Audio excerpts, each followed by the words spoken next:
Mateo empieza así su genealogía de Jesucristo. Libro de la generación de Jesucristo, hijo de David, hijo de Abraham. Abraham engendró a Isaac, Isaac engendró a Jacob, Jacob engendró a Judá y a sus hermanos. Pero en la última generación leemos: Jacob engendró a José, el esposo de María, de la cual nació Jesús, que es llamado Cristo. No escribe José engendró a Jesús porque La generación de Jesucristo fue así. Estando desposada María, su madre, con José, y antes de que conviviesen, se encontró que había concebido por obra del Espíritu Santo. las bodas de los judíos se desarrollaban en dos etapas. Primero, los desposorios, un compromiso con efectos equivalentes al matrimonio. Aunque no era lo habitual, un hijo concebido en esa etapa era legítimo. Segundo, el matrimonio. Aproximadamente un año después, la esposa era conducida a la casa del esposo. Al estar desposados María y José, la concepción de Jesús parecía natural.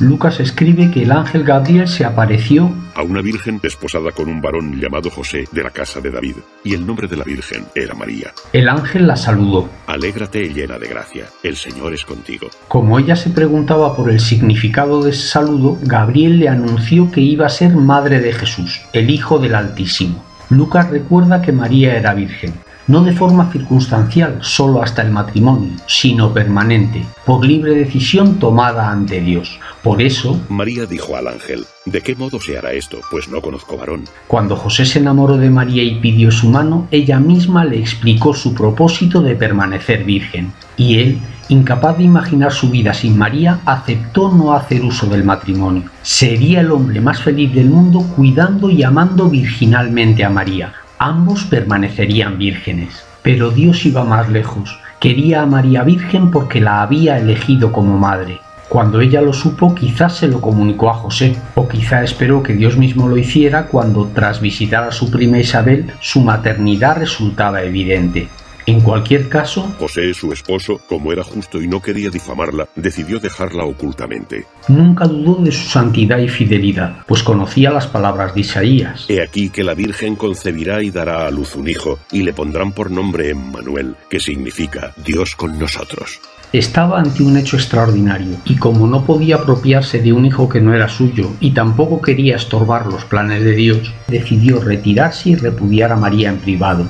Sufrió al tomar esa decisión, tanto amaba a su esposa, y entonces intervino Dios. En esto pensaba cuando en sueños se le apareció un ángel del Señor y le dijo, José, hijo de David, no temas recibir a María, tu esposa, pues lo concebido en ella es obra del Espíritu Santo.